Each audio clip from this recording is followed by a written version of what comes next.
Welcome to Comic Con 2014. I'm surrounded by a few friends here. Batman, that you can see behind us, appears in chapter 3 of our graphic novel when we talk about the Gotham Fall, but we're here to talk to an artist called Amanda Tribble, who's doing our chapter on Miss Hood, and she's over here, so we better ditch the stormtroopers and go and talk to her. Hi, my name's Amanda Tribble. I'm a comic artist and illustrator. I'm currently studying illustration at the University of Lincoln. I'm in my 3rd year, so it's all very busy. Mostly I draw and self-publish my own comics. So I've done a variety of projects from webcomics to adapting Victorian poetry to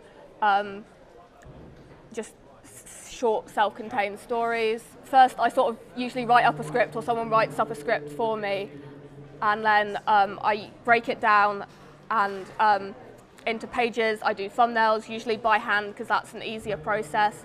I then usually scan those in, take them into Photoshop, do my pencils digitally, and then depending on what suits the project, I either print them out and ink them traditionally, or I ink digitally.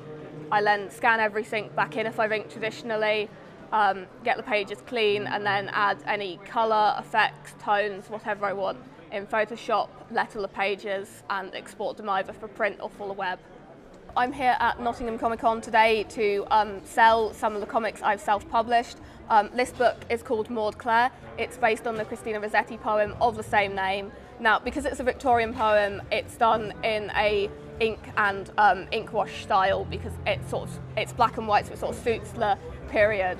And then all the verses are hand lettered in spreads, so it all works nicely together. So Think Up is a book that I wrote and drew myself. It's about a bunch of teenage psychics because I think I'm sort of really interested in the paranormal. So this one I wanted to do some spot colour because I'd done some spot colour work from uni, really liked how that went, and decided to try it out on my own books and see if I liked it. So it's a sort of, short, self-contained, black, white and the spot colours, and it's probably very different in tone.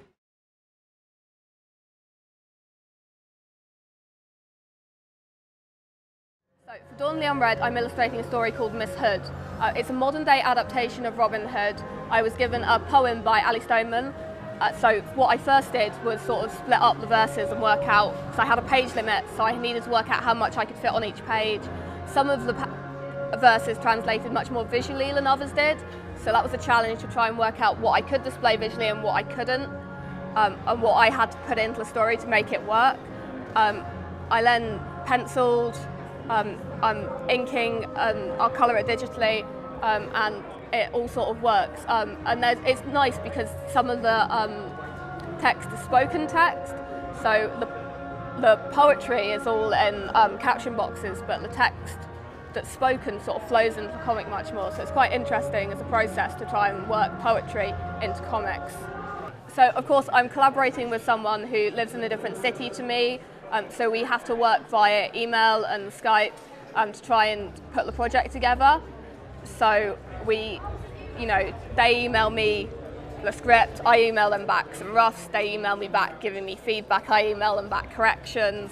So it's a very back and forth process collaboratively. I don't just take the script, go away, do it all myself and then hand it back, and suddenly someone goes, well, what is this? This isn't what we wanted. But it's instead very collaborative, which is nice. I grew up drawing, but really, like, in my early years I was quite into maths because my parents are physicists, but I sort of fell in love with comics at about the age of 12 when sort of manga really started getting going in the UK, and that was sort of a revelation that you could tell stories in that way through a visual medium.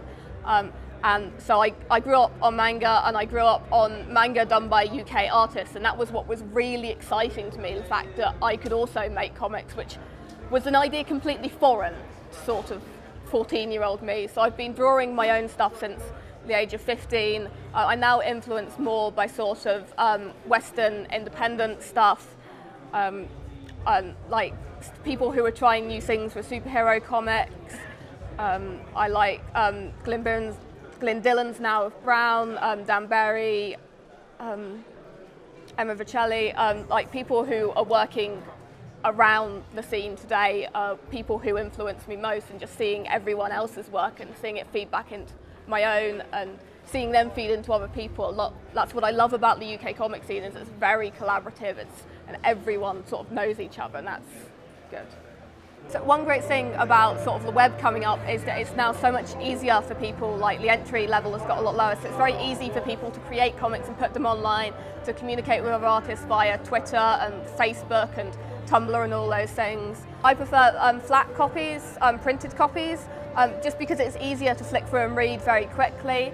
But it's really exciting to see everyone put stuff up on the web, and seeing kids make comics these days, like really young kids, the age sort of 12 or so, making comics is so exciting after sort of a dearth. I can't remember much about comics for kids being around when I was little, so it's exciting to see everyone being passionate and making and loving and reading, and that's just great.